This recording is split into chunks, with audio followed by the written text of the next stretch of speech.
Hi, welcome to the Louie File. Have you ever found yourself in a position where you have to stand in boldness and in courage for what you need to stand for, whatever that is, the truth? I was thinking about this the other day, and I was reminded of a story in Daniel. I don't know if you know the story, you might. There was three young Hebrew boys. They called them Shadrach, Meshach, and Abednego.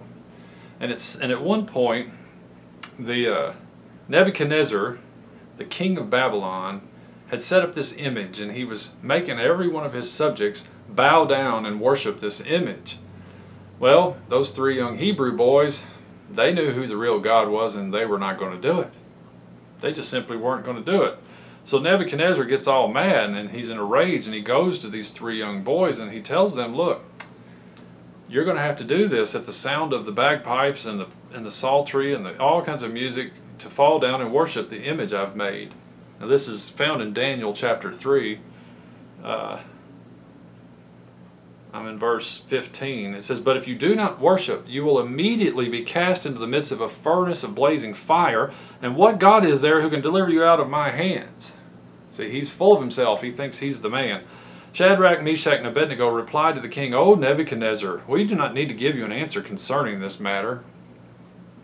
If it be so, our God whom we serve is able to deliver us from the furnace of blazing fire, and he will deliver us out of your hand, O king.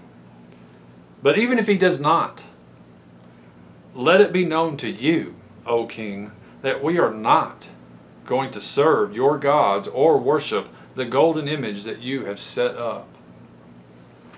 I love that. So they said, look, Nebuchadnezzar, we know our God is able to deliver us. Whether he does or not, we can't know that right now. But we do know this. We are not going to bow down and worship your image.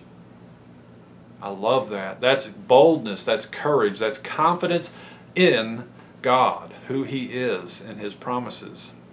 That's a faithfulness like is rare to see. You know, I want this kind of boldness and courage.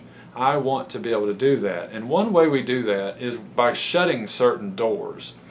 You know, a lot of times, for instance, when I was in addiction, when I got sober, I really had no idea how to live. I didn't know how to just have a conversation with someone when I wasn't high. I mean, it was a very strange thing to be sober for me.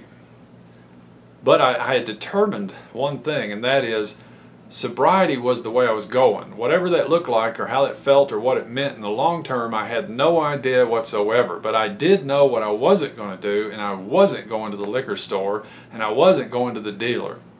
Those things I knew were not happening. So whatever it means to move forward in a sober, addiction-free life, as fearful as that might be, as confusing as that might be, it didn't matter. That's where I was going.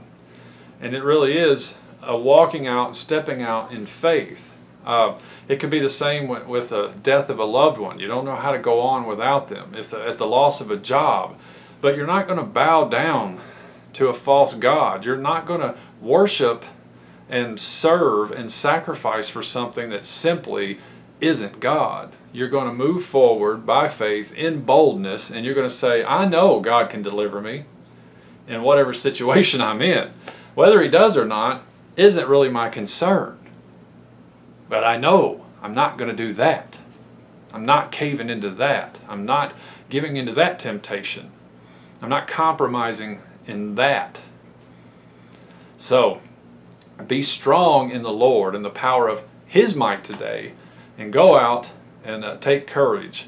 Jesus said the world is going to hate you, but have no fear. Fear not. I have overcome the world, and in him we have overcome too. Now go out and walk in it. Thanks for watching. I'll see you next time.